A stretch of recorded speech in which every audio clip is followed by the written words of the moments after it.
kuduskan kami Tuhan, sebab Kau Allah yang kudus. Perkenankan hati kami Tuhan. Glory bagimu Yesus. Haleluya.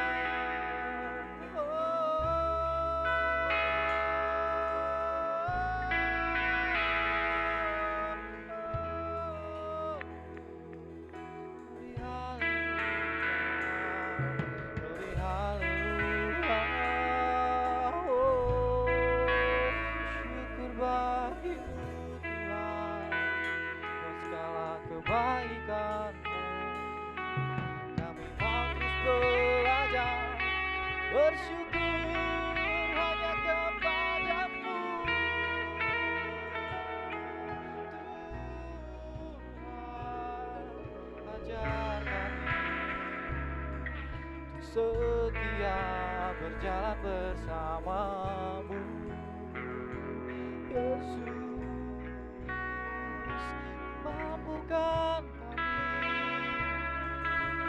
menghadapi setiap persoalan.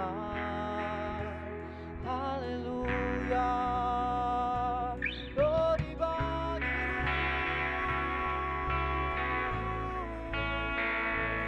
Haleluya.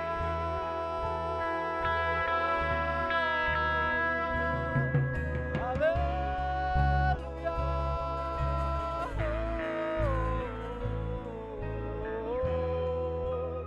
Glory bagimu Yesus Tuhan.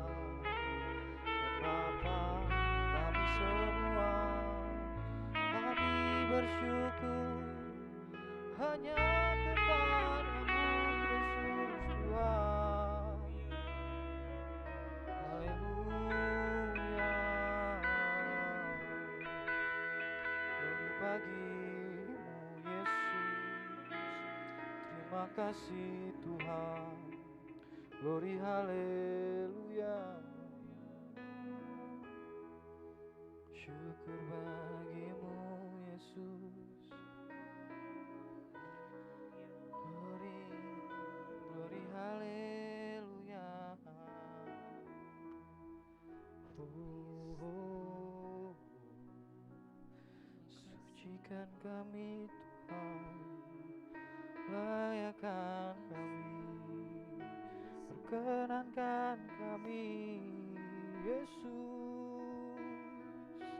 Glory bagimu, haleluya. Kami memuji-Mu Tuhan.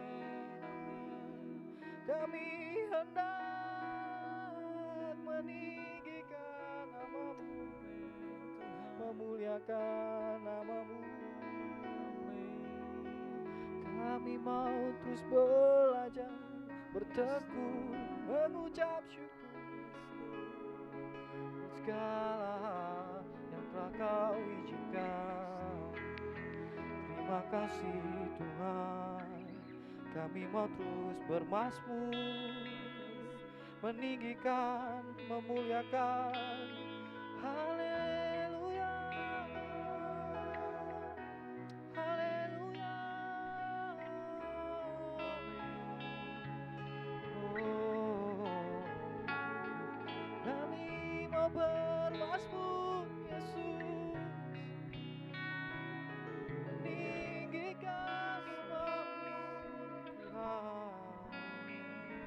Kau Allah yang hebat, penuh kuasa, sanggup melakukan segala perkara. Glory bagimu Yesus.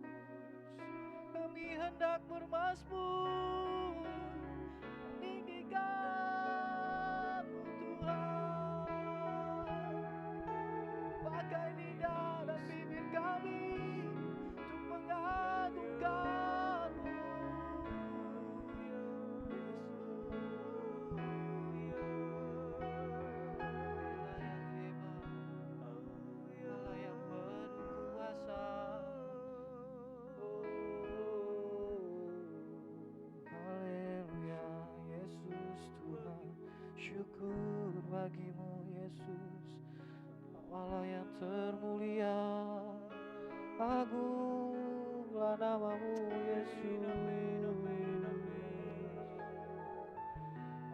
pusat, Engkau yang menjadi pusat segala aspek kehidupan kami Yesus. Tuntun kami, ajar kami Tuhan. Beri haleluya.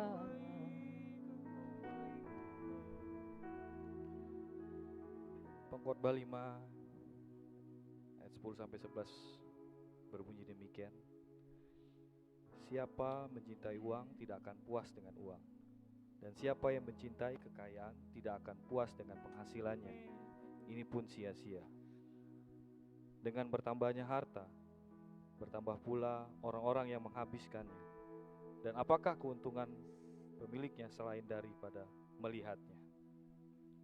Haleluya Yesus. Haleluya Tuhan. Bapa di surga, Allah Roh Kudus, Tuhan Yesus Kristus yang kami muliakan, kami mengutus belajar Tuhan, cukupkan diri kami Tuhan, bersyukur dengan segala apa yang telah Tuhan percayakan dalam kehidupan kami Tuhan Yesus. Saat ini Tuhan, kami ingin mengagungkan, memuliakan, bersorak-sorai, bertepuk tangan, bersuka cita Tuhan di hadapan-Mu. Layakan kami Tuhan, perkenankan kami setiap ujian penyembahan kami Tuhan Yesus. Ini hati kami siap untuk memulai ibadah kami. Haleluya, amin. Yang percaya sama-sama katakan haleluya. Boleh bangkit berdiri bersama-sama, boleh kasih sapa kiri kanannya yang masih belum sempat. Kita angkat pujian kita, jangan lelah. Haleluya.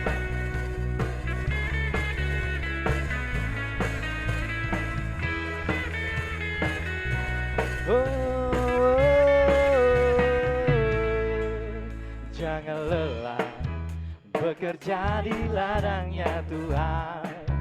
Roh Kudus yang beri kekuatan, yang mengajar dan menopang. Tiada lelah bekerja bersamamu Tuhan, yang selalu mencukupkan akan segalanya. Bersama-sama kita katakan, ratakan tanah bergelombang, timbullah tanah yang berlubang, menjadi siap dibangun di atas dasar iman. Ratakan tanah bergelombang, timbullah tanah yang berubah, menjadi siap dibangun di atas dasar iman. Haleluya.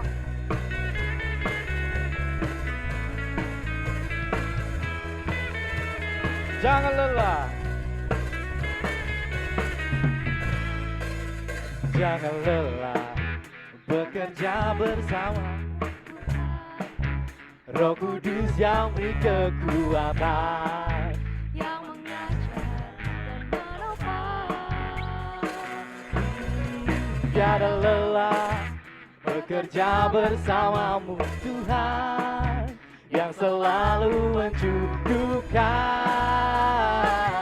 akan segalanya. Haleluya. Ratakan tanah bergelombang, timbullah tanah yang berlubang, menjadi siap dibangun di atas dasar iman. Ratakan tanah bergelombang, timbullah tanah yang berlubang, menjadi siap dibangun di atas dasar iman. Haleluya.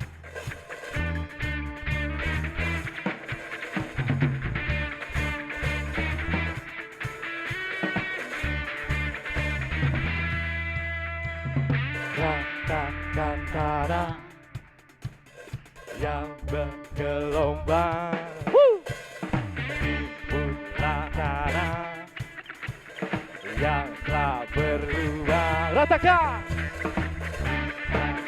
tanah yang bergelombang, timbullah tanah yang tak berlubang. Ratakan tanah bergelombang, dibuat tanah yang berlubang, menjadi siap dibangun di atas dasar iman. Ratakan tanah bergelombang, dibuat tanah yang berlubang, menjadi siap dibangun, menjadi siap dibangun, menjadi siap dibangun di atas dasar iman. Yeah. Haleluya. Woo.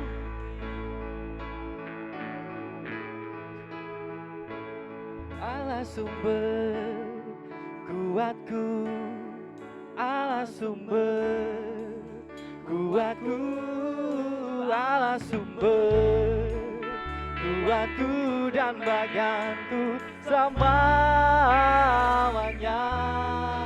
Allah sumber kuatku, Allah sumber kuatku, Allah sumber kuatku dan bagianku selamanya.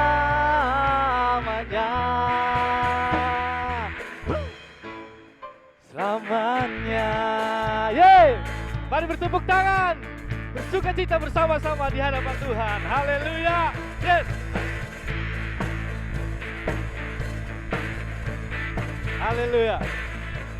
Hanya kau milikku di surga. Tiada yang ku ingini di bumi, hanya kau. Tak ku andalkan, tak ku andalkan kekuatanku. Namun apa? Namun yang pasti kau tetap selamanya bersama-sama. Allah sumber kuatku, Allah sumber kuatku, Allah sumber kuatku dan bagianku selamanya. Sekali lagi, Allah sumber kuatku, Allah sumber kuatku, Allah sumber kuatku dan bagianku selamanya, selamanya. Haleluya.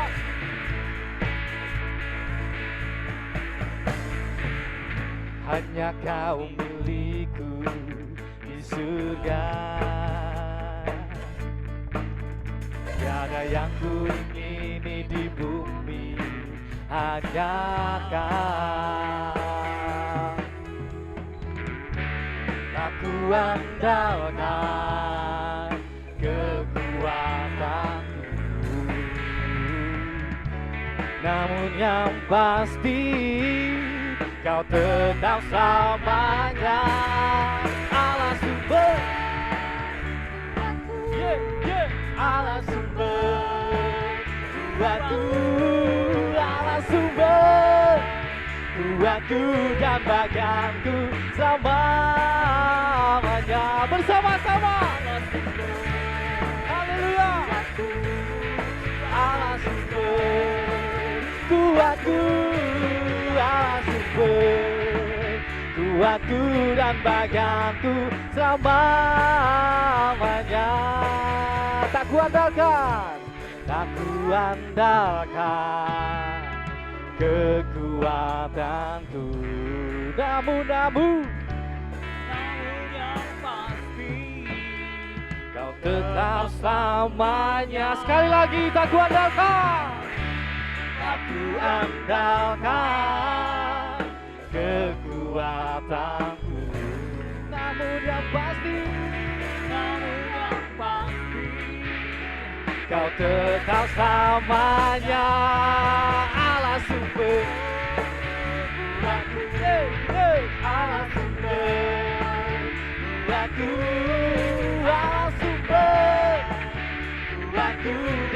bagianku selamanya. Allah sumber kuatku, Allah sumber kuatku, Allah sumber kuatku dan bagianku selamanya. Selamanya.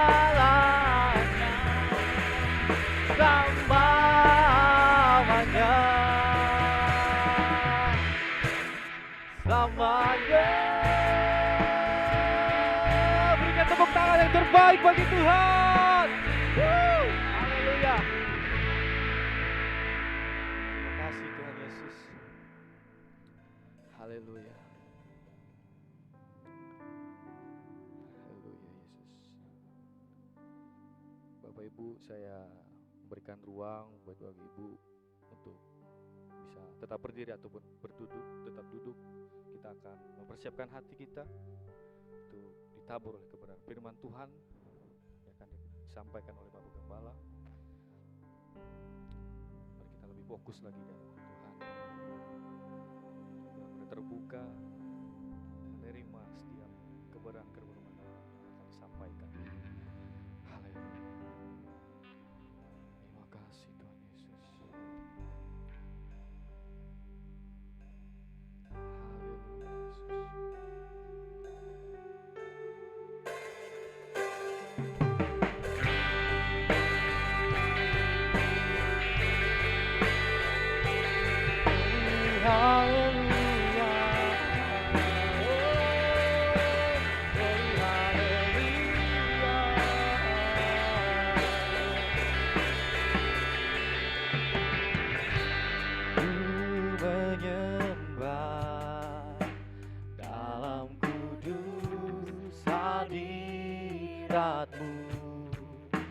Hampiri kata kasih karuniamu Bapa.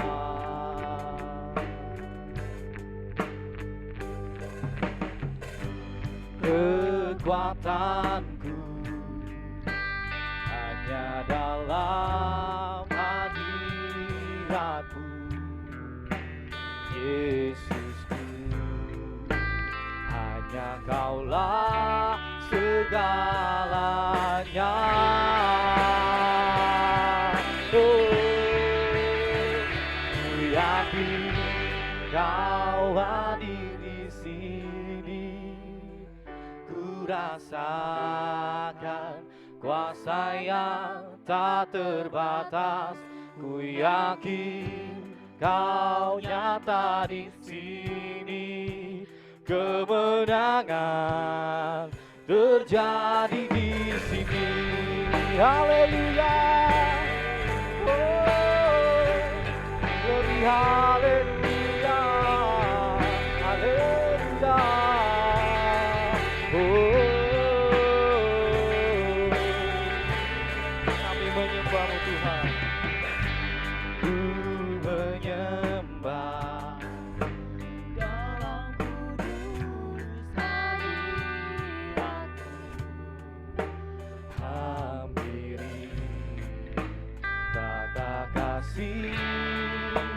karuniamu Bapa, kekuatan kami,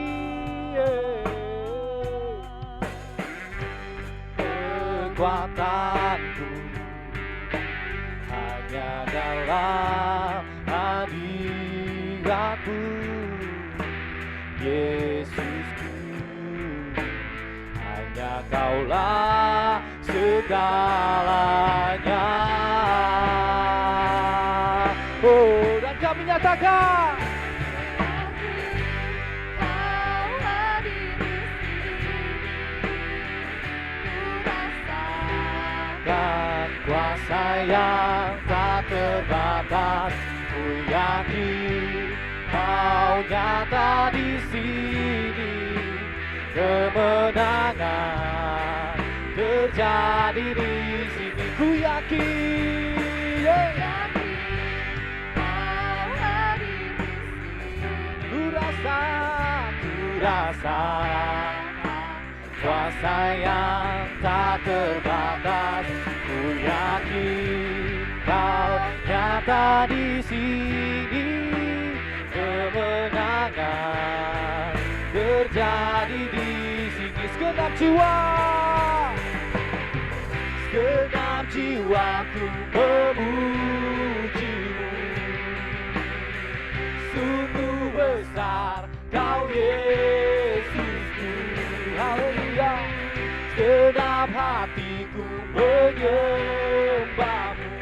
Kau besar, Kau besar, Kau besar, Kau besar.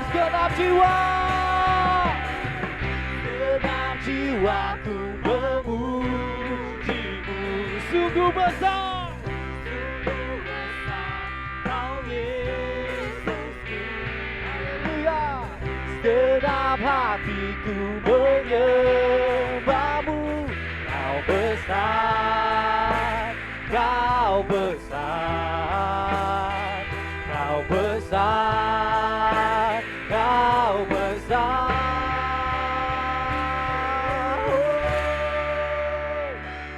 Yakin Kau hadir di sini, ku rasakan kuasa yang tak terbatas. Ku yakin Kau nyata di sini, kemenangan terjadi di sini. Kami yakin Tuhan dan percaya. Haleluya Tuhan. Ku rasakan kuasa yang tak terbatas. Ku yakin Kau nyata di sini, kemenangan terjadi di sini. Kesembuhan terjadi di sini. Kemenangan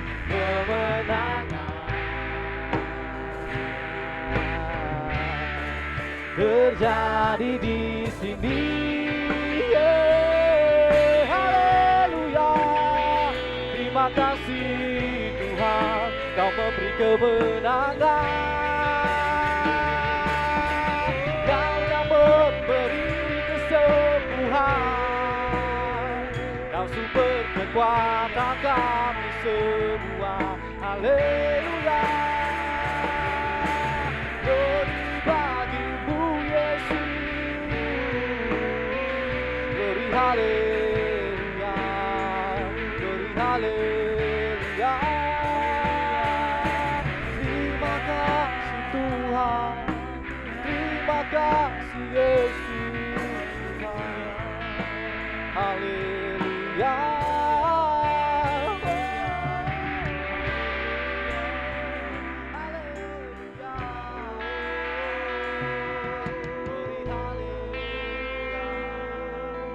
Haleluya.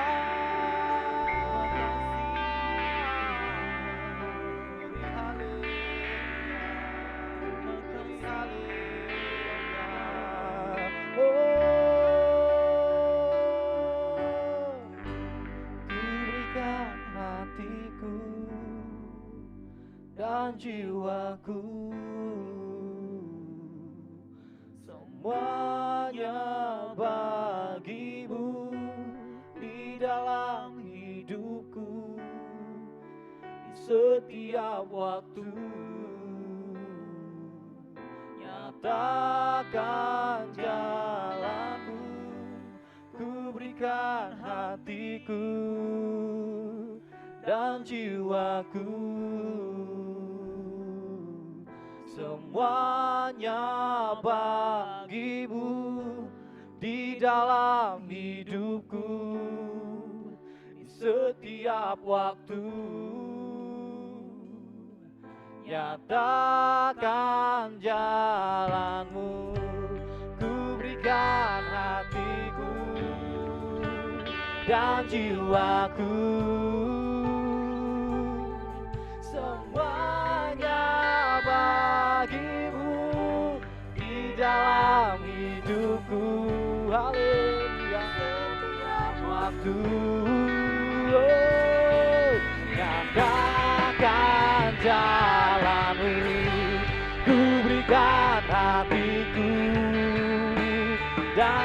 jiwaku,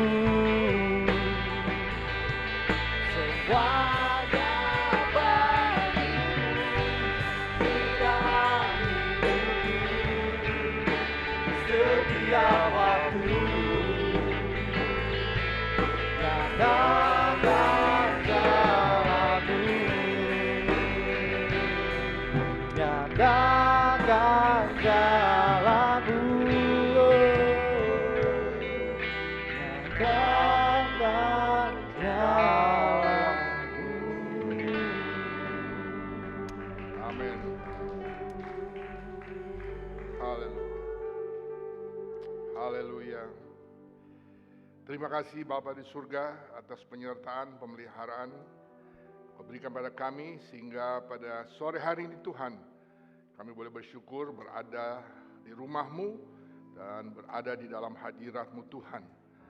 Kami percaya Tuhan di dalam hadirat-Mu kami mendapatkan kemenangan, kami mendapatkan kesembuhan, kami mendapatkan terobosan-terobosan dan juga kelepasan ya Tuhan. Kau berikan pada kami sehingga kami sungguh adalah bebas merdeka di dalam Engkau Tuhan. Kepadamu saja ya Tuhan kami akan mengandalkan kehidupan kami. Untuk itu firman Tuhan yang akan kami dengar dan disampaikan Tuhan. Kiranya Roh Kudus saja yang akan menolong kami agar kami boleh memahaminya dan juga melakukannya di dalam kehidupan kami. Berfirmanlah pada kami semua, kami siap dibentuk. Kami siap untuk menjadi semakin seperti Engkau Tuhan. Di dalam nama Tuhan Yesus, hamba sudah berdoa dan bersyukur. Haleluya. Amin. Baik, silakan duduk. Selamat sore. Ya, selamat sore. Pada sore hari ini topik yang diberikan bagi kita semua adalah bagaimana kita mengatasi ketidakpuasan. Ya, ketidakpuasan. Karena ini bukan sesuatu yang baru, karena sikap ini, ciri manusia seperti ini sudah terjadi ribuan tahun lalu. Tidak puas, sampai sekarang ada. Ya, tentunya ketidakpuasan ini bisa merupakan sesuatu yang positif, bisa juga sesuatu yang negatif. Ya, kita tentunya di dalam kehidupan kita, ya contoh saja kalau kita melakukan sesuatu dan kita dinilai oleh seseorang dan mereka yang memberikan tugas kepada kita bisa memberikan nilai dan ya kalau di dalam sering nggak tahu sekarang angka-angkanya kan ada yang tidak puas memuaskan, sangat memuaskan nilainya, ada yang seperti itu. Dan tidak usah gitu dalam keadaan setiap hari juga kita pergi mendapatkan jasa daripada orang lain baik di dalam rumah makan, dalam kita belanja, kita mendapatkan hal-hal ya jasa-jasa yang diberikan yang dimana ada yang kita puas. Ada juga yang kita tidak puas untuk menerimanya. Dan ini sudah sedang berlaku juga pada saat ini. Untuk itu tentunya kita perlu bimbingan firman Tuhan. Bagaimana kita mengatasinya agar kita tidak terlarut memiliki sikap ketidakpuasan dalam segi negatif yang ini akan akhirnya merusak jiwa dan rohani kita. Nah, sikap ketidakpuasan ini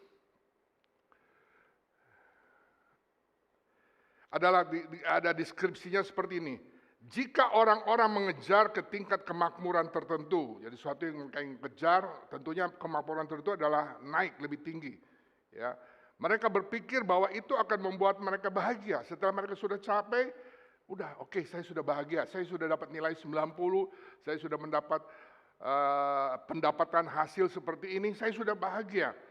Ya, tapi selanjutnya mereka menemukan bahwa setelah mencapainya, mereka sudah menjadi sesuatu yang terbiasa. Ya, sudah sering dapat angka 8, sering dapat misalnya anak-anak di sekolah, angka 8, angka 9, akhirnya orang tuanya atau dia, masa saya 8 terus, saya mau coba dapat 10 misalnya seperti itu. Mereka menemukan bahwa setelah mencapainya, mereka menjadi sangat terbiasa. Dan pada saat itu, mereka mulai mendambakan ke tingkat, ya baik itu pendapatan, harta, dan kenyamanan yang lebih baik. Ya, mau lebih meningkat lagi. Nah, ada satu contoh, ya seorang di sini bernama Michael Carroll, Ya, dia seorang ini peristiwanya di Inggris di tahun 2002 ini. Ya, dia mendapat lotre. Ya, dia mendapat lotre, di sana lotrenya rupanya besar ya, hasil apa? Sekarang nggak tahu, di Indonesia udah nggak ada ya lotre ya. Kalau dulu kan suka ada apa istilah toto atau apa begitu. Nah, ini ada di sana. Nah, saya dengar di Amerika juga sampai sekarang begitu. Ada yang katakan bahwa beratus ribu orang setiap hari di jalanan memegang tiket lotre dengan harapan mereka akan dapat. Ya. Di Amerika sana. Nah, ini di Inggris. Nah, Michael Carroll ini dia mendapat 223 miliar lotre hadiah dia dapat di tahun 2002. Tetapi karena dia dapat tentunya dia kaget, dia belum tahu bagaimana mengelola uang, bagaimana ini tentunya dia ingin memuaskan kehidupannya dengan apa yang dia peroleh ini. Dan dia kira bahwa dengan dia bisa mendapat uang ini hidupnya akan puas. Ya, ternyata tidak. Karena salah satu tentunya kelemahannya ya dia tidak percaya Tuhan juga.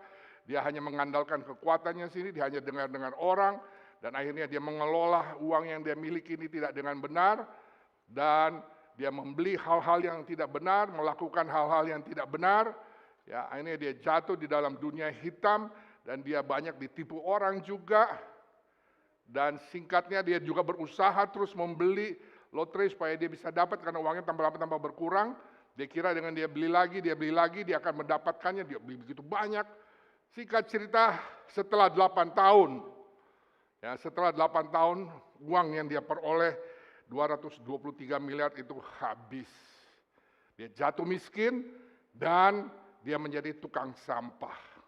Dari seorang yang biasa-biasa, tiba-tiba dia diizinkan naik begitu tinggi, tapi karena waktu dia naik dia tidak bisa mengelola kehidupannya dengan benar, akhirnya dia jatuh lagi.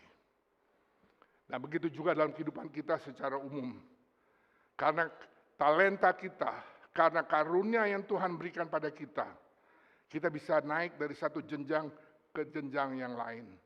Tapi pada suatu saat kita berada dalam suatu ketinggian, puncaknya, titik kulminasi istilahnya, itu tinggal dua, apakah kita akan ke bawah atau kita akan terus naik.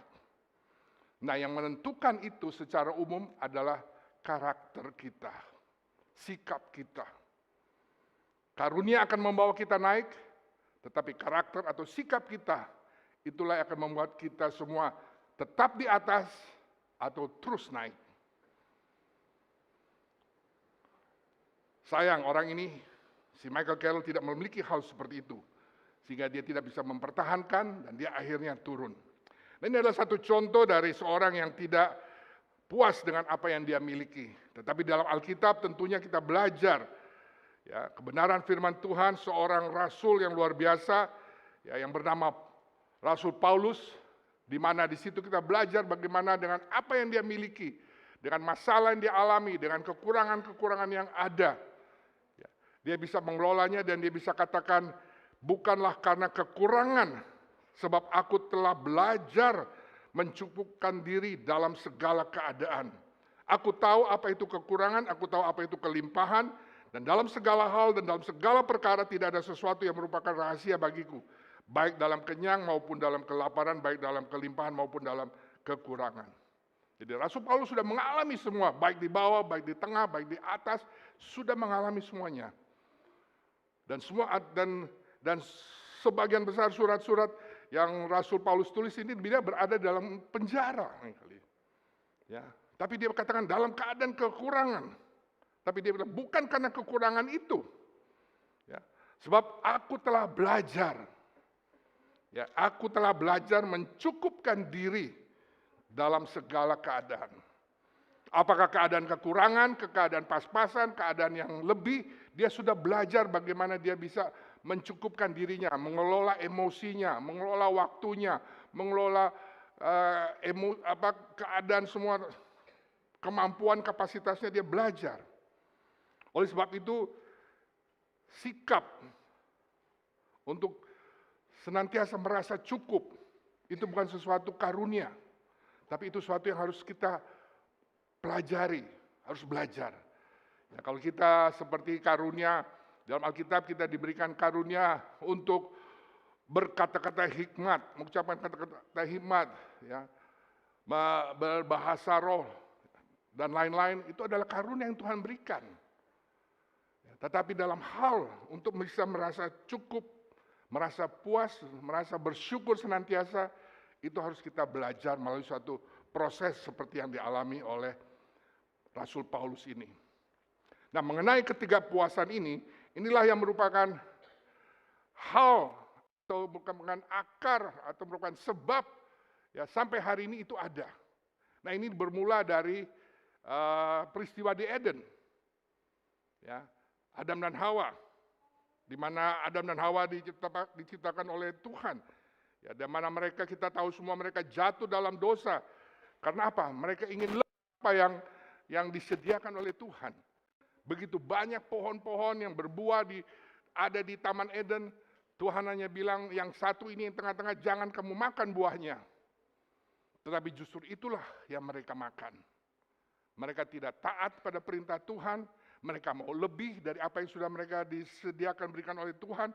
Mereka mau lebih dan akhirnya mereka melanggar, tidak taat pada Tuhan. Dan kenapa mereka melanggar ini? Ini semua adalah karena mereka digoda oleh iblis.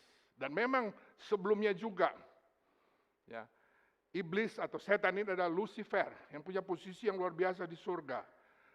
Nah, itu juga asal usulnya. Lucifer juga ingin lebih posisinya. Dan karena tidak dapat, Lucifer itu dikatakan memberontak. Ya, memberontak kepada Tuhan. Karena dia ingin suatu posisi yang lebih tinggi.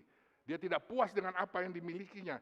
Dan inilah ya sikap yang tidak puas inilah yang dipakai oleh iblis untuk diberikan, diarahkan kepada Hawa pertama dan juga Adam. Dan sehingga kita tahu bahwa setelah itu mereka akhirnya jatuh dalam dosa. Saudara-saudara terkasih dalam Tuhan, ini adalah salah satu senjata yang terbaik iblis yang diarahkan, ditujukan kepada orang-orang percaya. Ya, kita tahu iblis itu siapa? Dia adalah musuh Allah, musuh kita semua, dan dia bapa seorang penipu, ya, dia penjahat, dia mau menipu kita agar kita tidak orang-orang percaya itu jauh daripada Tuhan. Dan salah satu senjata yang digunakannya adalah memberikan pada orang-orang percaya untuk merasa tidak cukup dan tidak puas. Ya, ini yang diarahkan dan ini terjadi dan terus terjadi pada saat kita tahu setelah Adam dan Hawa keluar dari Taman Eden dan kita tahu bahwa orang-orang sejak saat itu merasa tidak bahagia. Ya, kita tahu keadaan kita bisa baca dan belajar dalam Perjanjian Lama.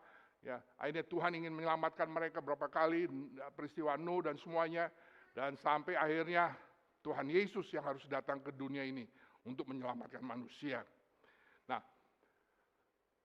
hal-hal yang tidak puas ini, yang karena orang-orang tidak merasa bahagia dalam hidup mereka, sebenarnya ini ya sekali lagi bahwa akarnya bahwa mereka menginginkan sesuatu yang lebih.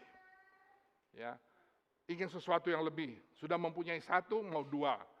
Ya, sudah punya dua, mau lima. Sudah punya lima, mau lebih.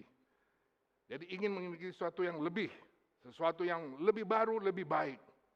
Ya, sudah mempunyai suatu misalnya HP yang sudah bagus, ingin dapat HP yang lebih bagus lagi. Sudah dapat HP yang lebih bagus, satu, mau dua lagi HP yang lebih bagus. Mau lebih. Ya. Saudara-saudara, ini semua sekali lagi berawal dari peristiwa di Eden, hal ketidakpuasan ini. Dan inilah yang terus terjadi, diarahkan kepada orang-orang, baik orang-orang percaya khususnya, dan juga orang-orang yang biasa. Dan seperti tadi saya katakan bahwa ada ketidakpuasan itu ada yang positif. Ya, misalnya kita sebagai seorang pengusaha, kita mendapatkan hasil setiap bulan, misalnya 1 juta setiap bulan. Tentunya kita tidak akan puas, atau pemberi kerja tidak akan puas. Ayo sekarang 1 bulan dapat 1 juta, bulan depan atau 2 bulan lagi naikin lagi. Ya, ada ketidakpuasan. Ya, demikian juga mungkin kita secara ini di dalam bergereja. Ya, Kita ingin selalu jemaat Tuhan itu banyak dan bertambah. Tidak puas dengan apa adanya, kita berusaha. Oleh karena itu, karena ketidakpuasan ini, maka orang-orang akan berusaha. Mencari jalan, mencari upaya, mencari strategi, bagaimana supaya semua itu bisa lebih lagi. Itu sesuatu yang positif. Tetapi ada hal yang ketidakpuasan yang bersifat negatif, di mana ini yang terkait dengan keadaan jiwa mereka. Ya, orang-orang yang kita tahu ya, di dalam kehidupan kita mungkin tiap hari bisa berjumpa dengan mereka, di mana ini adalah ciri-ciri daripada orang-orang yang tidak puas. Ya, misalnya saja orang yang suka iri. Ya, kita ketemu orang bukannya bersyukur atau apa, dia ini begini. Sebenarnya mestinya saya tuh yang begitu. Kenapa dia dapat? Ya, iri. Iri temannya berhasil, iri saudaranya juga berhasil, dia iri. Atau suka mengkritik. Merasa dirinya lebih hebat, lebih tahu. Ya. Dan juga ada sikap juga bahwa sesuatu emosi dan ambisi yang tidak terkendali. Ya. Keinginan untuk selalu menang dengan berbagai cara. Tidak perlu caranya bagaimana, yang penting saya harus menang, saya harus mendapatkannya. Karena dia dilingkupi oleh sesuatu yang ketidakpuasan. Dia mau lebih daripada yang lain. Lebih tampil hebat daripada yang lain. Dia malah bisa mengorbankan rekan-rekannya ataupun saudaranya, dia bisa korbankan agar asal dia ambisinya terpenuhi. Atau orang-orang yang suka mengeluh. Ya, suka mengeluh, memberi alasan-alasan dengan berbagai begitu cara. Dan juga tentunya orang-orang yang juga tidak puas, itu suka marah-marah juga. Ya, suka marah yang meledak-meledak. Ya, misalnya kita pergi di airport, kita mau check in sesuatu, terus lama, terus ini kita salah ditimbang, salah itu, kita langsung bisa marah. Ya. Atau misalnya kita makan ke suatu tempat, atau ada sesuatu binatang masuk ke dalam tempat makanan kita, langsung rasa marah itu muncul, meledak-ledak, tidak puas. Ya, ini sudah bayar mahal, kenapa ada binatang ini di situ? Ya, saya pernah makan di suatu tempat, makan es campur ya, es campur yang dibikin es gitu, terus diputer, makan. Untung belum dimakan, baru saya aduk begini, karena kan ada sirupnya, ada ininya semua, jadi harus dicampur gini. Loh, kok saya lihat ada baut begitu di dalam es begitu. Nah itu kalau di Amerika orang itu yang punya restoran udah di-sue mungkin ya. Ya udah di-sue. Nah kebetulan itu yang punya restoran masih saudara, jadi ya mau bilang apa. Saya cuma pergi ke dapurnya, ke belakang, lihat dia punya alat begini, saya bilang ini nih dari sini nih ada yang lepas nih. Dari alat itunya ada yang lepas ini. Bayangkan kalau itu orang lain. Ya, tapi sekali lagi, ya untung, ya itu kemarahan yang bisa dikendalikan. Tapi saya juga pernah ya, marah itu tidak terkendalikan, bisa juga, pernah terjadi juga. Karena merasa tidak puas. Nah, saudara-saudara, ketidakpuasan ini tentunya berkaitan dengan jiwa kita. Dan kalau ini terus ada di dalam diri kita, ini akan membahayakan akan jiwa kita. Ya, akan membahayakan dengan jiwa kita. Oleh sebab itu, kita perlu untuk mengetahui, mengatasinya, dan salah satu jawaban yang saya percaya yang dapat kita lakukan, yaitu dengan kita memahami teologi firman Tuhan yang benar buat kita. Dan teks kita pada hari ini, saya ambil dari 1 Korintus 7. 1 Korintus 7 ayat 17 sampai dengan 35. Saya tidak akan bacakan itu, tetapi memang di dalam 1 Korintus 7 ini, khususnya 1 Korintus 7, kalau kita lihat ayat 1 sampai dengan 16, ini berbicara mengenai, topiknya adalah mengenai perkawinan, dan juga di dalam 1 Korintus 7 ayat 17 sampai 30 ini berbicara mengenai hidup dalam keadaan seperti waktu dipanggil Allah. Ya, berbicara mengenai kehidupan manusia, baik yang sudah menikah, mereka yang bersunat, yang tidak, ya sebagai hamba Tuhan, sebagai budak dan lain-lain, ada semua di sini. Dan ini ada kaitannya dengan bagaimana kita bisa mengatasi ketidakpuasan di dalam kehidupan ini. Nah, ada prinsip pertama yang saya peroleh dari sini adalah bahwa kita semuanya berada di mana kita berada karena tugas dan panggilan Tuhan. Ya, di dalam 1 Korintus 7 ayat 17 dikatakan, selanjutnya hendaklah tiap-tiap orang tetap hidup seperti yang telah ditentukan Tuhan baginya dan dalam keadaan seperti waktu ia dipanggil Allah. Inilah ketetapan yang kuberikan kepada semua jemaat. Dalam ayat 20, baiklah tiap-tiap orang tinggal dalam keadaan seperti waktu ia dipanggil Allah. Dan ayat 24, saudara-saudara hendaklah tiap-tiap orang tinggal di hadapan Allah dalam keadaan seperti pada waktu dipanggil. Ini diulang 3 kali, ya, dalam keadaan seperti. Tinggal dalam keadaan seperti, artinya tidak boleh berubah, tetap berada dalam posisi seperti itu. Karena dikatakan dalam firman Tuhan, ini adalah tugas dan panggilan Tuhan. Ya, memang kita harus pelajari, ketahui bahwa konteks daripada 1 Korintus 7 ini, yaitu surat Paulus diberikan pada jemaat di Korintus. Dan pada saat itu keadaan darurat atau keadaan yang kritis. Ya, bukan keadaan yang baik, tapi keadaan yang kritis. Dan bagaimana Rasul Paulus memberikan nasihat kepada jemaat di Korintus ini. Dan dalam keadaan kritis tersebut, tetap kamu berada di mana kamu berada. Karena itu adalah tugas dan panggilan yang Tuhan berikan. Ya. Dimana kalau kita lihat di dalam ayat 18-19 berbicara mengenai hal sunat. Dan di dalam ayat-ayat selanjutnya, ayat 21-23 berbicara mengenai perbudakan. Dan Rasul Paulus bilang tetap di situ. Dan soal hal bersunat dan tidak bersunat tidak masalah. Ya. Tidak perlu gunanya kita mengkhawatirkan akan hal itu. Dan mengenai perbudakan juga dikatakan juga, yang penting di sini apakah saudara melayani Tuhan dalam situasi yang tidak menyenangkan atau apakah Anda akan terlalu fokus pada perbudakan sehingga tidak mau melayani Tuhan. Jadi keadaan tidak bersunat atau bersunat, keadaan berada dalam perbudakan atau tidak, yang penting kita tetap berada di mana Tuhan sudah tempatkan kita. Jangan pergi kemana-mana. Saudara-saudara, ya ini yang kita lain kali hadapi juga dalam kehidupan kita. Nah, misalnya dalam pekerjaan kita. Lain kali kita mendapatkan hal-hal yang kurang baik gitu. Treatment atau keadaan-keadaan yang tidak baik sehingga kita merasa, saya tidak puas bekerja di sini. Tapi ketidakpuasan kita bisa saja bukan karena memang keadaan lingkungan di situ, tapi juga bisa karena dari diri kita sendiri bisa itu terjadi. Dan di sini ya saya tidak akan jelaskan begitu panjang, tapi intinya di sini karena semua kita sebagai orang percaya, kita Tuhan berikan pekerjaan, berikan suatu usaha yang ada. Ini semua adalah karena pasti kita berdoa dan Tuhan berikan itu kepada kita.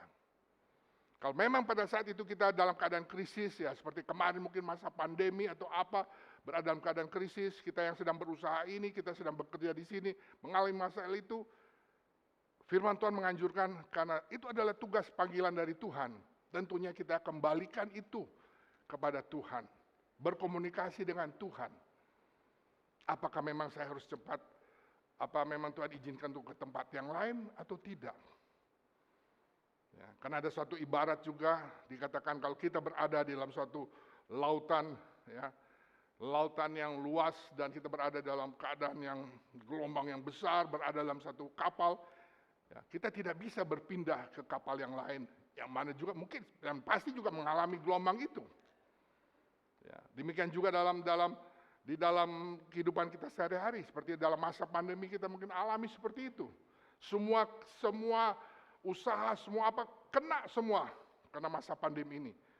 Ya, harus berpikir 2-3 kali, apakah saya akan pindah ke situ atau tidak. Tapi firman Tuhan pada hari ini menganjurkan atau meminta pada jemaat Korintus dan juga pada kita, pada saat yang seperti itu dalam krisis darurat, datanglah kepada Tuhan dan ketahui bahwa di mana kita berada hari ini, saat ini, itu adalah karena tugas dan panggilan Tuhan. Ya, itu adalah tugas dan panggilan Tuhan. Dan yang kedua adalah perubahan itu tidak salah, tetapi tidak selalu merupakan suatu perbaikan. Ya, ada yang mengatakan bahwa the only one that is konstan adalah change atau transformation. Sesuatu yang tetap adalah perubahan. Ya, itu selalu orang-orang yang pakar manajemen atau apa ya, mengatakan harus berubah. Tapi perubahan itu tidak selalu merupakan perbaikan. Ya, khususnya dalam konteks apa dijelaskan dalam 1 Korintus 7 ini. Sebagaimana di dalam ayat 26 dikatakan, aku berpendapat ya, Rasul Paulus mengatakan, aku berpendapat, dalam keadaannya dikatakan sini bahwa mengingat waktu darurat sekarang adalah baik bagi manusia untuk tetap dalam keadaannya. Jadi pertama tadi sudah tahu bahwa di mana kita berada itu adalah karena tugas dan panggilan Tuhan. Karena kita berada dalam keadaan darurat, ya kita tetap dalam keadaan seperti itu. Jangan berubah. Jangan berubah. Atau jangan dulu berubah. Ya memang pada masa itu jemaat di Korintus atau daerah kota Korintus ini yang boleh katakan daerah yang luar biasa juga berkembang, itu mereka di sana khususnya orang-orang Kristen di sana menghadapi berbagai tantangan ya, moral dan juga spiritual harus mereka alami, ya, tekanan yang ada sehingga ya ada saja hal ini untuk mereka berubah, ingin mau berubah, tidak mau seperti itu. Tapi Paulus menulis surat kepada jemaat di Korintus. Karena masa darurat, masa yang kritis, tetaplah dalam keadaannya. Tunggu waktunya. Tunggu waktu Tuhan. Karena Tuhanlah yang berdaulat, Tuhanlah yang menempatkan mereka di situ, Tuhanlah yang menempatkan kita di tempat yang itu. Saudara-saudara dalam Tuhan, hal yang ketiga yang kita bisa pelajari juga dari ini adalah, ingatlah bahwa kita adalah pengunjung di bumi ini, bukan penduduk tetap. Kita semua kalau pergi ke kuburan, kalau kita lihat apa namanya tuh, batu nisan, lahir tahun sekian, meninggal tahun sekian. Ada yang lahir, ada yang meninggal umurnya 5 tahun, ada yang baru lahir bayi sudah meninggal, ya, ada yang lahir tahun 1900, meninggalnya 1999 misalnya. Itu 99 tahun. Tapi walaupun lama begitu, itu tetap hanya singkat saja. Hanya singkat saja. Nah, di dalam 1 Korintus 7 ayat 29 seperti di layar di depan adalah dikatakan situ, saudara-saudara, inilah yang kumaksudkan, yaitu waktu telah singkat. Karena itu dalam waktu yang masih sisa ini, orang-orang yang beristri harus berlaku seolah-olah mereka tidak beristri. Ya. Dan dalam 1 Korintus 7 ayat 31, pendeknya orang-orang yang mempergunakan barang-barang duniawi seolah-olah sama sekali tidak mempergunakannya. Sebab dunia seperti yang kita kenal sekarang akan berlalu. Sesuatu yang singkat, kita berada adalah waktu yang singkat, dan ini semua akan berlalu. Ya, kita tidak akan berada di sini selama-lamanya, hanya singkat. Dan itu akan berlalu memang, kita akan berlalu dari sini. Kita akan pergi ke kehidupan yang kekal di surga nanti. Tetapi apa yang kita lakukan, apa yang kita tunjukkan selama kita berada di muka bumi ini, itulah yang akan menentukan kita berada di mana di dalam kekekalan nanti. Ya, kita memang berada sementara di sini, tapi kesementaraan kita di bumi ini akan menentukan kekekalan kita nanti. Saudara-saudara, saya mendapatkan satu ini yang luar biasa, suatu artikel yang mengatakan bahwa perjalanan kita di dunia ini, hidup ini kan adalah perjalanan. Perjalanan kita bersama di bumi ini adalah singkat. Ya, seperti tadi karena adalah singkat. Ada yang 1 bulan, ada yang 10 tahun, ada yang 80 tahun, ada yang mungkin bisa nanti 120 tahun. Tapi itu tetap singkat.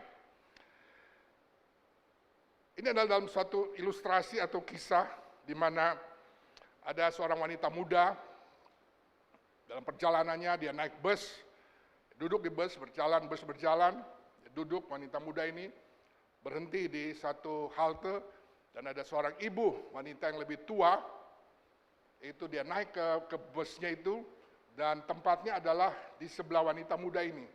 Tapi dia harus menyeberang di depan wanita muda ini. Dan karena dia membawa apa istilahnya bangkelan atau apa namanya barang-barangnya banyak gitu, akhirnya dia masuk duduk gitu karena dia mau cepat-cepat juga. Akhirnya barangnya itu menyenggol kena kepada wanita muda yang sedang duduk itu. Ya tentunya dia merasakan dia bersalah, dan tapi waktu dia duduk Dia lihat wanita mudanya kok diam aja. Kok dia tidak bereaksi, tidak marah-marah. Ya, dia tidak marah-marah. Dan dia bertanya kepada wanita muda ini, kenapa ibu mengalami seperti itu? Barang saya mengena saudara, kok ibu diam aja, tidak marah, tidak berkomentar. Dan ini yang dia katakan kepada ibu yang tua ini. Jadi ibu yang muda seperti memberi nasihat pada ibu yang lebih tua ini. Dia katakan, saya tidak perlu bersikap kasar atau berdebat tentang sesuatu yang tidak penting. Perjalanan kita bersama sangat singkat. Saya akan turun di pemberhentian berikutnya. Ya, jadi bilang, ngapain saya mau ribut dengan kamu? Saya bentar lagi sudah mesti turun di situ. Untuk apa ribut-ribut merusak waktunya? Ya, dengan hanya hal yang kecil begitu saja harus ribut.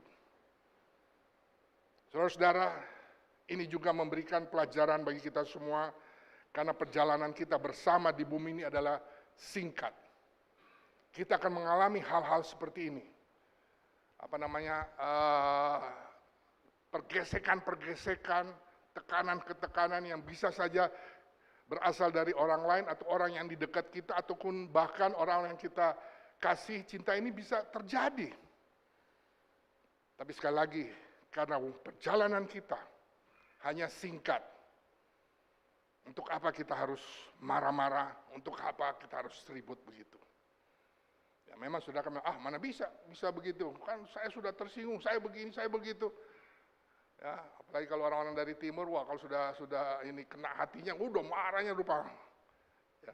Nah seperti ini, ibu ini, dia bilang, untuk apa? Saya tidak perlu bersikap kasar atau berdebat untuk sesuatu yang tidak penting. Karena kita sama-sama ini sebentar juga, saya sebentar lagi akan check out dari bumi ini misalnya. Untuk apa saya mau ribut-ribut? Ya, demikian juga ya dalam kehidupan ini. Ya mungkin kita bisa tahu ya, ini sudah bapak-bapak, sudah ibu-ibu, sudah ini sebentar lagi juga check out, kok ribut sama anaknya, ribut sama itunya. Ya untuk apa kita ribut? Ya, untuk apa kita ribut? Saudara-saudara, untuk itu marilah kita merajut nilai kekekalan kita. Dan salah satu nilai kekekalan yang Tuhan berikan pada kita semua adalah kasih. Yang lain itu akan hilang. Pada saat kita di surga nanti yang lain itu hilang. Apakah hikmat atau apapun akan hilang. Ya, kehebatan kita, kekayaan kita, pengalaman kita, jabatan kita, intelijensia kita ini, semua itu tidak akan berlaku. Itu tidak bernilai kekal. Yang akan bernilai kekal adalah kasih itu. Untuk itu, sehubungan dengan juga yang kisah tadi, marilah kita merajut, artinya kita terus membangun, memperkuat kasih itu dalam kehidupan kita. Ya, kalau kita baca dalam Galatia 5, buah roh adalah, pertama adalah kasih. Yang lain sebenarnya itu semua berkaitan dengan kasih. Jadi buah roh itu sebenarnya cuma satu, ya kasih itu. Ya, kalau kita punya kasih kepada anak kita punya kasih pada pasangan kita, pasti kita akan bisa menguasai diri kita. Seperti ibu ini tadi, dia bisa menguasai dirinya. Ngapain saya harus ribut-ribut dengan ibu ini? Ngapain saya harus ribut dengan anak saya? Ngapain saya harus ribut dengan orang tua saya? Mari kita merajut nilai kasih itu di dalam kehidupan kita. Karena itulah yang bernilai kekekalan. Dan sekali lagi saya bisa sampaikan bahwa love covers everything. Kasih mengatasi, menyelesaikan segala sesuatu. Apapun masalah kita. Mau masalah mengenai hubungan, masalah keuangan, masalah pelayanan, masalah apapun saja melalui manusia, hubungan dengan manusia, jawabannya adalah kasih. Anak-anak kita yang bandel, anak-anak kita yang tidak bisa diatur atau apa, kalau kita mengasihi mereka, pasti itu akan ada satu solusi. Saudara-saudara, yang keempat adalah yang paling penting adalah memberikan pengabdian yang tidak terbagi kepada Tuhan. Artinya kepada Tuhanlah kita mengutamakan. Carilah dahulu kerajaan Allah dan kebenarannya. Ya. Maka segala sesuatu akan diberikan pada kita. Utamakan Tuhan. Jangan kita terbagi. Jangan kita terbagi. Mari kita mengabdi, total mengabdi kepada Tuhan. Ya, di dalam ayat 32-35 dikatakan, di dalam ayat terakhir, supaya kamu melakukan apa yang benar dan baik dan melayani Tuhan tanpa gangguan. Nah, ini sebenarnya berkaitan dengan sejauh mana kepercayaan kita, iman kita kepada Tuhan. Ya, kalau kita mengabdi kepada seseorang, sejauh mana kita bisa menunjukkan pengabdian kita, yaitu dengan keyakinan kita, iman kita kepadanya. Dan tentunya saya kaitkan ini dengan iman kita adalah kita harus percaya kepada Tuhan. Ya memang di dalam Ibrani berapa? 11 itu, apakah iman itu? Tapi kalau disingkat, sebenarnya iman itu supaya gampang ingat adalah percaya sepenuhnya pada Tuhan. Itu saja. Kalau kita percaya sepenuhnya pada Tuhan, karena Tuhan kita adalah Allah yang berdaulat, Dia menciptakan segala sesuatu, Dia mengendalikan segala sesuatu. Kalau kita percaya kepadanya, pasti akan beres semuanya ini. Kita juga di dalam pergaulan, di dalam hubungan-hubungan bisnis, dalam pelayanan misalnya juga, urusan-urusan. Kalau kita kenal seseorang yang terkait dengan urusan kita, itu semuanya akan lancar. Terutama kalau kita kenal presiden misalnya, ya presiden cuma misalnya, wah kita ada urusan di kantor gubernur Jawa Barat misalnya, ya, pasti akan beres. Ya seperti kemarin saya menghadiri ada pernikahan keponakan saya, terus ada hadir beberapa tokoh ada tokoh di situ dari DPR misalnya, terus saya bilang sama sepupu saya, wah hebat juga kamu ya, ada anggota DPR yang hadir di situ. Dia bilang, iya.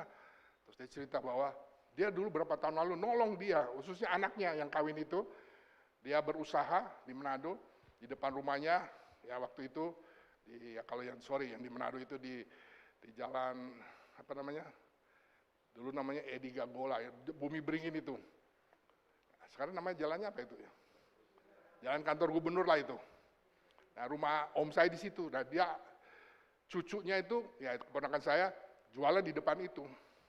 Terus karena anak wali kota juga punya usaha seperti begitu, waktu itu berapa tahun lalu, terus oleh wali kotanya diperintahkan ke satpolnya supaya itu diusir itu, ya karena bersaing kan, padahal cuma kayak begitu.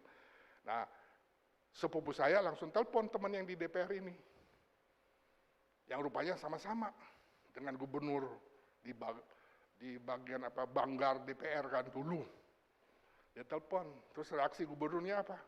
Lah, itu nggak boleh itu katanya. Pertama dia bilang, loh saya kalau perlu mau makan sate, saya pasti beli di situ, suruh orang beli di situ. Kan nggak apa-apa orang berusaha begitu. Nah, akhirnya tidak jadi diusir dia. Itu karena apa? Karena kenal aja. Karena punya hubungan dengan seseorang. Bisa mengatasi itu saja. Itu hal kecil saja. Apalagi kalau kita mengenal Tuhan. Ya, Dia mengendalikan segala sesuatu, Dia memiliki sesuatu. Maka marilah kita percaya kepada Tuhan. Kalau kita percaya kepada Tuhan, mari kita tetap berada. Ya, tetap berada di mana kita berada sesuai dengan pilihan Allah yang berdaulat. Kita dapat melayani Tuhan dimanapun kita berada sekarang. Kita dapat memuliakan Tuhan di mana saja kita berada sekarang. Dan yang penting di sini, jika kita akan mengeluh atau kita mengeluh, itu artinya kita menyerang Tuhan. Kita tidak mengasihi Tuhan, kita tidak melayani Tuhan. Karena ini adalah kembali ke cerita awal tadi, Hawa. Boleh dikatakan karena dia tidak merasa puas, dia tidak taat kepada Tuhan, dia mengeluh. Ya, karena dia sudah tergoda oleh iblis dan dia melakukan hal yang tidak benar, tidak taat, itu ibaratnya itu sama dengan itu menyerang Tuhan. Kita tahu juga bangsa Israel yang tidak taat pada firman Tuhan, mereka mengeluh kepada Tuhan, mengeluh pada Musa yang membawa mereka, memimpin mereka. Akhirnya kita tahu bahwa satu generasi yang suka mengeluh itu habis di muka bumi. Timbul generasi yang baru yang bisa masuk ke tanah Kanaan. Oleh sebab itu apa yang dapat kita lakukan sekarang? Saya bisa katakan bahwa mari mekarlah di di tempat saudara ditanam. Bloom where you are planted. Berbungalah, berbuahlah di mana saudara ditanam. Ya, karena di mana kita berada saat ini, itu adalah panggilan dan tugas yang Tuhan berikan. Menghasilkan dulu, jangan belum berhasil sudah bilang, saya nggak cocok di sini. Ya, berbuahlah, berbungalah, mekarlah di tempat saudara ditanam. Dan biarkan Tuhan menentukan dan membentuk hidup Anda, bukan keadaan dunia ini. Firman Tuhan ini sungguh luar biasa. Inilah yang harus membentuk kehidupan kita. Ini yang harus membentuk karakter kita. Ada janji-janji Tuhan, dan Tuhan setia terhadap janjinya. Ada semua pedoman kita bagaimana harus melakukan sesuatu. Kita berada dalam berbagai masalah, kita akan menghadapi sesuatu yang kita belum ketahui. Semuanya ada di Alkitab ini yang adalah firman Tuhan. Memang banyak buku-buku yang ada, tapi mari kita utamakan dulu belajar firman Tuhan. Karena pada saat kita berada dalam keadaan ada permasalahan, ada kebutuhan, pada saat kita memfokuskan diri dalam kita belajar memahami firman Tuhan, maka Roh Allah yang telah mengilhamkan pada yang menulis Alkitab ini, Roh Allah juga akan memberikan pada kita ilham. Sehingga apa yang kita alami, apa yang kita butuhkan, Tuhan akan berikan itu pada kita. Jadi mari kita semua juga tetap giat di dalam baca belajar firman Tuhan. Jangan berharap perubahan membuat Anda bahagia, dan jangan pernah lupa bahwa kita ini tidak akan berada di bumi ini untuk selamanya. Jadi selama Tuhan izinkan memberikan nafas kepada kita di bumi ini, marilah kita berikan yang terbaik bagi Tuhan. Kita berikan yang terbaik kepada Tuhan. Saudara-saudara, di dalam Ibrani 13 ayat 5 dikatakan, janganlah kamu menjadi hamba uang, dan cukupkanlah dirimu dengan apa yang ada padamu. Karena Allah telah berfirman, aku sekali-kali tidak akan membiarkan engkau, dan aku sekali-kali tidak akan meninggalkan engkau. Janganlah kamu menjadi hamba uang, cukupkanlah dirimu dengan apa yang ada padamu. Apa yang Tuhan sudah berikan pada saudara, apa yang sudah Tuhan percayakan pada saudara dan saya, mari kita maksimalkan itu. Ya, seperti dalam firman Tuhan juga, talenta diberikan 1, 3, dan 5 talenta. Ya, yang satu dia sembunyikan di bawah tanah, tetapi yang keduanya yang lain itu dikerjakan, dilipat kali gandakan. Dan demikian juga kita. Apa yang Tuhan berikan pada kita? 1 talenta kah? 2 talenta? 5 talenta? 7 talenta? Semua itu sama di hadapan Tuhan. Yang berbeda adalah upaya kita, respons kita terhadap penerimaan itu. Apakah kita melakukan tugas tanggung jawab kita atau tidak? Dan Allah berjanji, berfirman, aku sekali-kali tidak akan membiarkan engkau. Oleh sebab itu rahasia, ya, rahasia untuk terus merasa cukup, merasa dan puas dalam hidup ini adalah bukan dari apa yang kita raih dan miliki, tetapi siapa yang kita kenal dan percaya. Ya, kita boleh memiliki banyak harta, ya, tapi kita bisa merasa tidak puas. Banyak orang-orang kalau kita lihat di jalan, di Jagorawi misalnya berjalan, mobil lihat sebentar, wah ini mobil bagus, pas itu ada suami istri mungkin, lihat lain kali ada yang senang-senang, tapi lain kali kita berantem mereka di dalam mobil. Ya, mobilnya bagus, semua pakai berdandan bagus, tapi ribut di mobil. Ya, tidak ada kepuasan, tidak ada kebahagiaan di mereka. Ya, jadi kembali, rahasia untuk terus merasa cukup dan puas di dalam hidup ini adalah bukan dari apa yang kita raih. Wah, saya sudah hebat, saya dapat bintang, saya dapat medali, saya naik posisi saya, jabatan saya luar biasa. Saya puas, saya sudah cukup. Harta yang saya bisa dapatkan seperti ini. Mungkin dia akan puas sementara saja. Tapi kalau kita mengetahui siapa yang kita kenal dan percaya, maka kepuasan kita akan bernilai kekekalan. Untuk itu, mari kita bersama-sama melakukan apa yang dapat kita lakukan, dan Tuhan akan melakukan apa yang kita tidak dapat lakukan.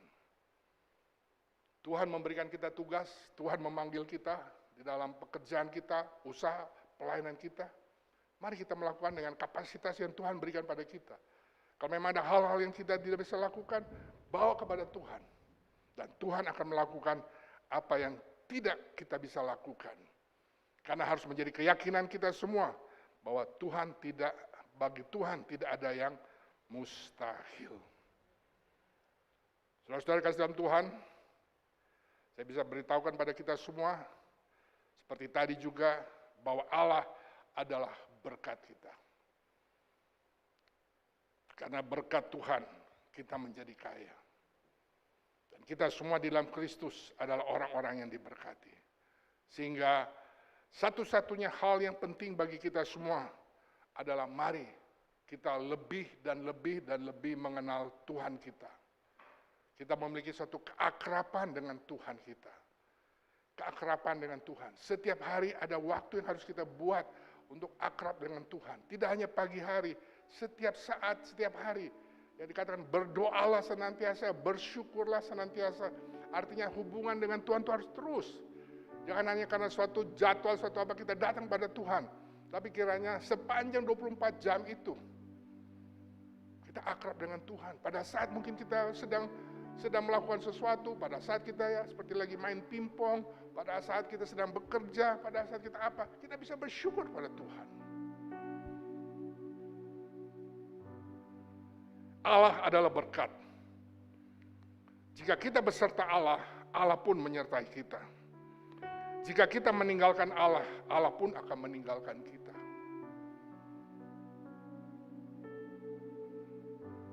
Kira kita bisa memperhatikan ini. Jika kita meninggalkan Allah, karena Allah tidak akan meninggalkan kita sebenarnya. Kitalah yang meninggalkan Tuhan. Kitalah yang tidak mau berdoa. Kitalah yang tidak mau datang beribadah. Kitalah yang tidak mau membuat waktu untuk belajar firman Tuhan. Kalau kita meninggalkan itu, maka dengan sendirinya juga Allah pun akan meninggalkan kita. Dan kalau Allah meninggalkan kita, artinya apa? Perlindungan Tuhan tidak akan ada di dalam kehidupan kita. Akan ada kebocoran-kebocoran terjadi dalam kehidupan kita. Sudah mengerti mungkin kebocoran terjadi. Loh, kenapa saya ditipu? Kenapa kok sakit berat begini? Kenapa begitu? Kenapa itu? Adalah kebocoran-kebocoran yang terjadi dalam kehidupan kita. Karena proteksi perlindungan Tuhan tidak ada dalam diri kita. Karena kita sendiri yang menjauhi Tuhan. Kita tidak memiliki suatu hubungan yang akrab dengan Tuhan. Jika kita mencari Allah, kita akan menemukan Allah. Jika kita mendekati Allah, Allah pun mendekati kita. Jika kita kembali kepada Allah, Allah pun akan kembali kepada kita. Dan jika kita menghormati Allah, Allah pun menghormati kita. Kiranya hidup kita semua boleh berpusat pada Allah. Yaitu dengan kita mengasihi Allah dan kita juga menjadi rekan sekerja Allah.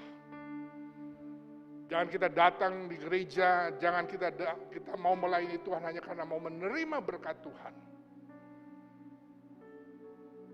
Karena kita harus paham bahwa kita semua sebenarnya adalah orang-orang yang diberkati Tuhan. Tuhan tahu apa yang kita butuhkan. Tanpa kita meminta, Tuhan sudah akan sediakan. Ya. Jadi kita datang ke gereja bersama-sama, kita adalah untuk memuji menyembah Tuhan. Berkat itu otomatis Tuhan akan sediakan bagi kita.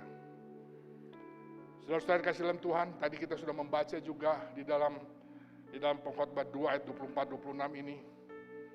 Di sini juga berkata bahwa keakraban dengan Tuhan itulah penting. Ya, keakraban dengan Tuhan. Tidak ada yang lebih baik bagi manusia daripada makan dan minum dan bersenang-senang dalam jerih payahnya. Sorry, tadi ayat lainnya. Ayat 24, aku menyadari bahwa ini pun dari tangan Allah.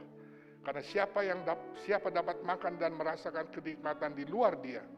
Karena kepada orang yang dikenannya, ia mengaruniakan hikmat, pengetahuan, dan kesukaan. Tetapi orang berdosa ditugaskannya untuk menghimpun dan menimbun sesuatu yang kemudian harus diberikan kepada orang yang dikenan Allah. Ini pun kesia-siaan dan usaha menjaring angin. Mari, dari firman Tuhan ini, kiranya kita tetap memiliki hubungan yang akrab dengan Tuhan. Karena tadi seperti tadi, Tuhan bisa memakai orang lain. Mereka yang sibuk, tapi itu hanya buat kita sendiri. Mari kita tetap akrab dengan Tuhan. Dan saya menutup khotbah saya, ingin saya sampaikan pada kita semua, bahwa kita tidak diciptakan untuk mandiri. Kita harus melayani seseorang. Untuk itu mari kita menentukan siapa pilihan kita. Dan kita tahu bahwa Tuhan Yesus Kristus telah membeli kita dengan darahnya sendiri. Tuhan Yesus telah memberikan segalanya untuk membebaskan kita, melepaskan kita dari dosa. Pertanyaan buat kita hari ini, apakah kita mengasihi dan melayani Tuhan Yesus? Dia sudah memberikan segalanya bagi kita, dan kiranya juga dengan itu, mari dalam kita menjalani kehidupan ini, mari kita harus terus merasa cukup, merasa puas dengan apa yang Tuhan percayakan berikan pada kita. Jangan kita mengeluh, tapi bersyukurlah senantiasa pada Tuhan. Kita menyerahkan kehidupan kita sepenuhnya di dalam pimpinan Tuhan. Karena hanya di dalam Yesus Kristus, kita adalah lebih daripada pemenang. Di dalam Tuhan Yesus Kristus saja, kita bebas dari segala ikatan apapun. Amin. Mari kita berdoa. Terima kasih Tuhan untuk waktu dan firman Tuhan yang sudah kami terima. Kiranya Roh Kudus saja akan menolong kami ya Tuhan. Dan kiranya bila ada di antara kami ya Tuhan pada saat ini sedang mengalami ketidakpuasan di dalam kehidupannya. Ada berbagai macam ketidakpuasan bisa terjadi ya Tuhan. Tapi Engkau mengetahui apa yang sedang kami masing-masing alami pada saat ini. Untuk itu kiranya Roh Kudus saja yang mengintervensi pikiran dan hati kami ya Tuhan. Tolonglah kami semua ya Tuhan. Untuk supaya kami terus mengandalkan Engkau.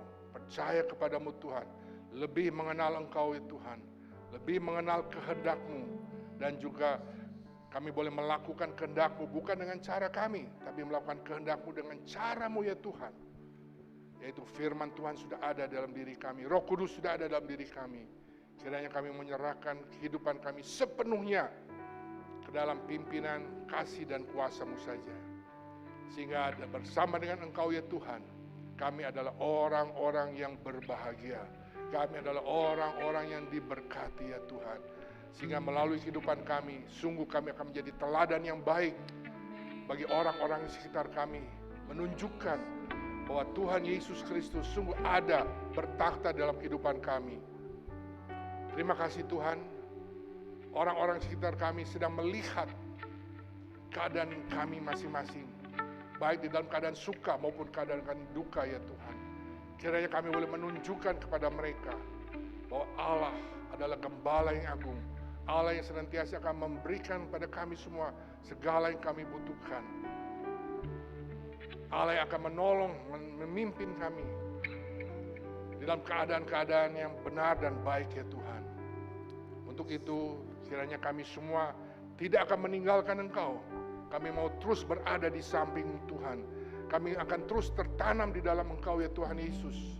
Agar firman Tuhan sungguh tertanam dalam diri kami. Sehingga dengan itu Tuhan, firman Tuhan mengatakan dalam Yohanes 15, maka kami akan berbuah dan berbuah banyak ya Tuhan. Dan kiranya buah-buah yang kami hasilkan dari keakraban kami dengan Tuhan, itulah akan memberikan pengaruh kepada orang-orang sekitar kami untuk datang mengenal Engkau Tuhan Yesus dan menerima Engkau Tuhan Yesus sebagai Tuhan dan Juru Selamat pribadi mereka.